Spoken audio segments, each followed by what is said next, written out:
Right. They line up perfectly with this era of Trump that is going on here in the United States. I landed a couple hours ago and see right here President Trump has actually gone up in the polls 4%. He was at 40% approval, now he's at 44%, exactly where President Obama was at this point in his first term.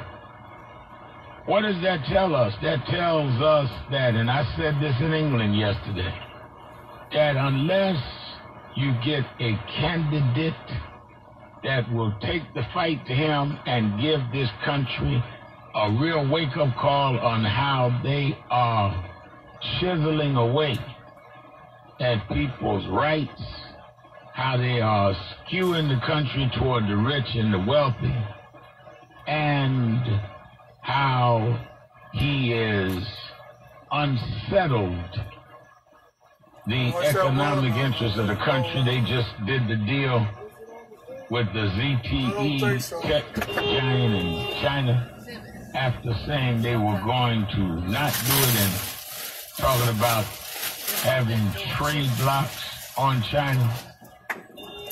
If you don't hit and fight and stand up with a new vision, if the Mueller special counsel does not get Trump, he can be reelected.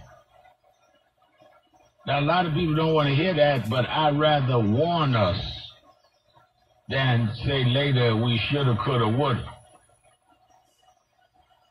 Well, Remar, what about the blue wave? You've got to work on the wave. You can't just sit around hoping that the wave comes. It should come. It must come.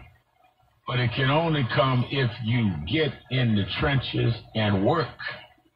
And if you deal with what is going on in terms of a vision in the communities.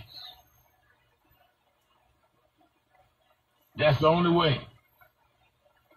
And I think that that is the challenge the Democrats have and others have is, yes, it appears that Trump has done several things that are unethical and probably illegal. But you can't depend on that. You need to capture a new vision and show what his vision is doing to people. Otherwise, he wouldn't be going up in the polls. Him doing things like, I'm not going to receive the Philadelphia Eagles at the White House. Well, doing it because he knows most of them would not come. Well, why? When you have mainstream athletes, don't forget whites go to these football games, that are so anti this president. It's not enough to say they're anti, but why are they anti? Because they're stacking the criminal justice system against people, against their own people. 80% of the players are black. And that makes this country move further and further to the country that we fought to turn around, and in some cases began slowly turning it around. We've got to be very serious about this. Now, he has finally, and I've been on him on this, given clemency to Miss Johnson, the 64-year-old great-grandmother who was given life for low-level drug crime. But even that came after there was an outcry. Met with Kim Kardashian, she made the request. He came back and gave a pardon to this right-wing D'Souza, who has made racist, outright racist remarks about President Obama. And a week later, he just, well, yeah, I'll give her clemency.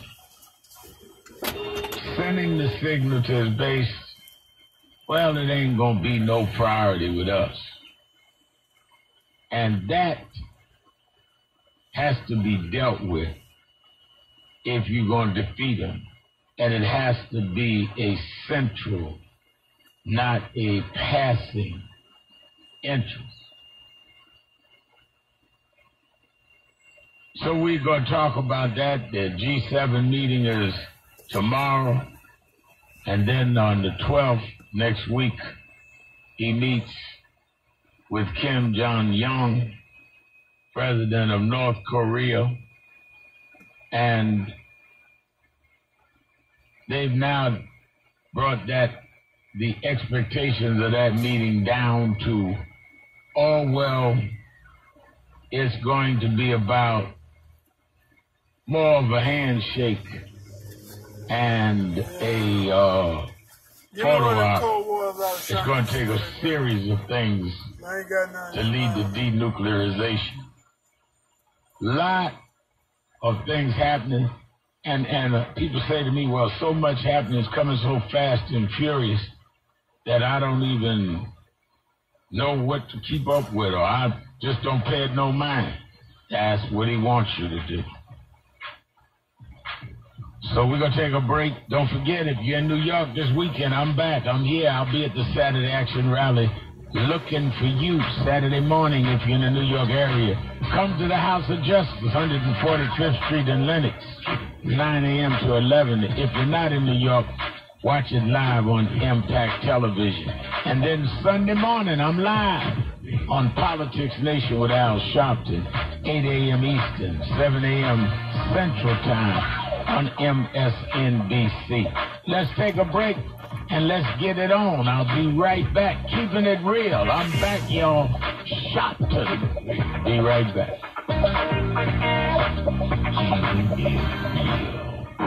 Breaking news.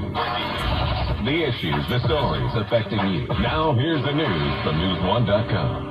I'm Ebony McMorris. A South Dakota lawmaker is apologizing for saying businesses should be allowed to refuse to serve customers based on race or any other reason. State Representative Michael Clark wrote in a Facebook post that business owners should have the final say in who they serve. He wrote that if a business owner wants to turn away people of color, that's his choice.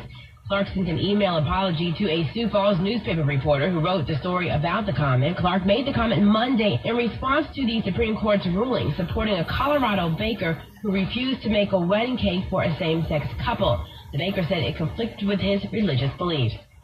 In other news, Alice Johnson is now a free woman. Brian Shook has more. She was released from a federal prison in Alabama Wednesday after President Trump commuted her life sentence for a nonviolent drug charge. The 63-year-old woman was convicted in the 1990s of attempted possession of cocaine and conspiracy to possess cocaine. Reality TV star Kim Kardashian West worked to get Johnson free. In a statement, the White House said Johnson has accepted responsibility for her past behavior and has been a model prisoner. Brian Shook, NBC News Radio.